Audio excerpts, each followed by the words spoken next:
So, as long, okay, now remember, one of the things that's important is the ATP needs to be available, okay?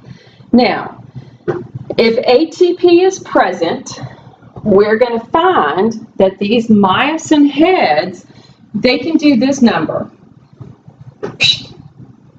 Release, come back, go back into another active site, and pull, release, come back, go back to an active site, pull, and each time they're doing that, they are sliding the thin filament towards the midline of the sarcomere,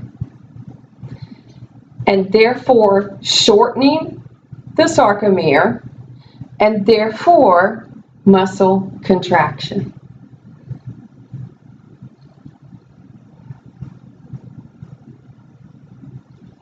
Yes, no, maybe. Is it not the coolest process ever? We don't think about it. Now, here, I mean, you're probably like, seriously? I mean, what, I got to know the thick, I got to know the thin, I got to know my ATP, I got to have my active sites, seriously? I know that's what you're thinking. Hey, I thought the exact same thing. Okay? But trust me on this. You're going to be so glad I taught it to you. Because the majority, from what I understand when I talk to program advisors and program teachers and so forth, they're not taught what I'm teaching you, and they have no clue. And this is what they want you to know. Because look at what is utilized. We are using calcium, we're using sodium, we're using potassium.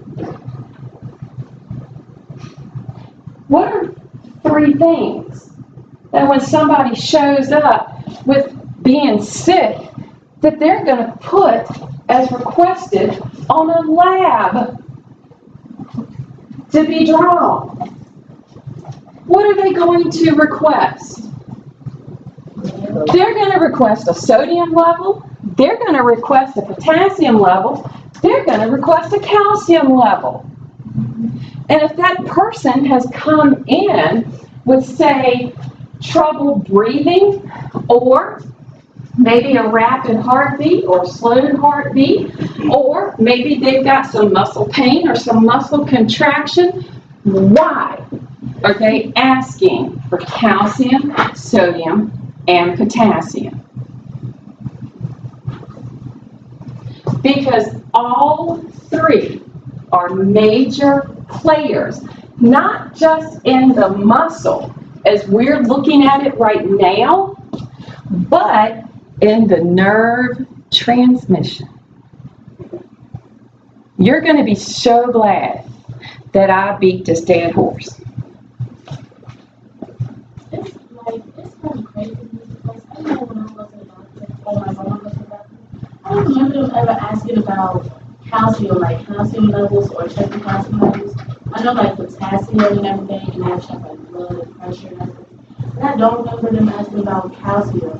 When you like look at lab work, like that they might go, like if they send her to go to the lab to draw blood and stuff, they'll usually have some of that incorporated into it. They just don't tell you. Oh, okay. That makes sense. Yeah. And then when you're like, let's say you choose like work in a hospital, maybe emergency room and stuff like that, it's just like a normal count. In other words, it's like something they're going to check. And that'll come back with the results of that. And then you could be, I don't know, let's say that you get a patient that's having muscle spasms, and then you notice that there's something wrong with their calcium levels, then they kind of know how to treat it. In nursing homes, one of the biggest things that comes into play is the sodium and the potassium. you know, when they have patients who are maybe too lethargic, or maybe they're having too much rigidity, one of the things they'll check are their potassium levels, because the potassium plays part in that.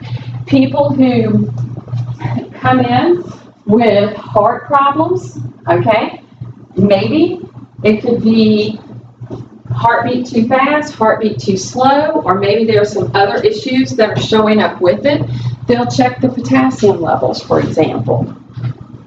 So, one of the reasons I teach at the level I teach, because if you can understand it now, when you get into your program that you're going to be going into, they start asking these questions. I'm hoping it's my students that go, ooh, check the iron. Mm-hmm. So with the low calcium, does that include the internal organs back? It can, yes. Because when you look at the, for example, the beating of the heart is once again calcium, potassium, sodium. Potassium a major player in the heartbeat. When you look at other organs of the body, once again, sodium, potassium, not as much calcium, but calcium is still used. Calcium is going to be the biggest player in the muscle and the nerve.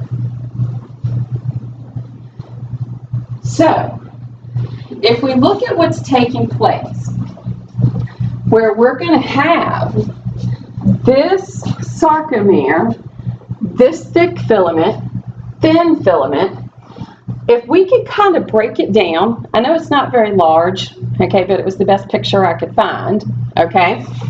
Now, remember how one of the things that needs to be present is the ATP, okay? Look at what's going to happen, all right? When we get that signal, we get the change in the voltage, we get the calcium released, we get the movement of the thick and the thin, okay? The movement of the myosin head dependent on ATP. Now, do you remember that structure that I showed you where it had like this whole grouping of myosin, of the myosin, and then 6 of the actin around it? So basically what you end up getting is you get all these little golf heads and their ability to attach to 6 of those thins, okay? So all those little heads are working and they're attaching to the thin to pull them to the midline. Think about how many heads are now available for that, okay? If you look at that structure, okay, I'd be afraid to give a number of how many myosin heads, but every single one of them, every single time that they can move, and they'll move a lot during one action potential, okay? But every time they move, they need an ATP, okay? Is everybody following me? So, in the muscle cells, one of the things that we have are pretty big mitochondria. Don't forget the other thing that we do. We store a glucose molecule in the form of glycogen in muscle cell so that it can readily be pulled for energy. To give you an idea of how much ATP might be needed, all right, for a muscle contraction. Now this is kind of extreme, okay, but it kind of gives you an idea. Do you know anybody who does mountain biking? Okay, extreme sport, correct? Okay, one muscle cell in their leg for mountain biking, one muscle cell, okay, per second for the contraction that's needed requires over 10,000 ATPs per second. All right, so I give you an idea of how much ATP might be needed. So we need the ATP, because the ATP can get hydrolyzed, turn into the ADP plus the P, which is giving the energy. Okay, so if ATP is present, and if we can hydrolyze it, this means that the myosin head, which got the energy, can attach to that active site. If it attaches to that active site and it goes up and does this number and pulls it forward, we're going to need energy to make it release.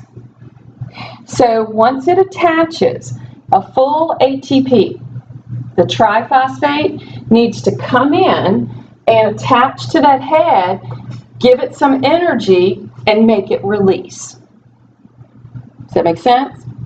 So as long as we're getting the signal and calcium is available and calcium gets released, making that troponin change shape, pull the tropomyosin, if we have the ATP present that can provide the energy, this process is going to continue. All right? Now, that can be a process that's as simple as, or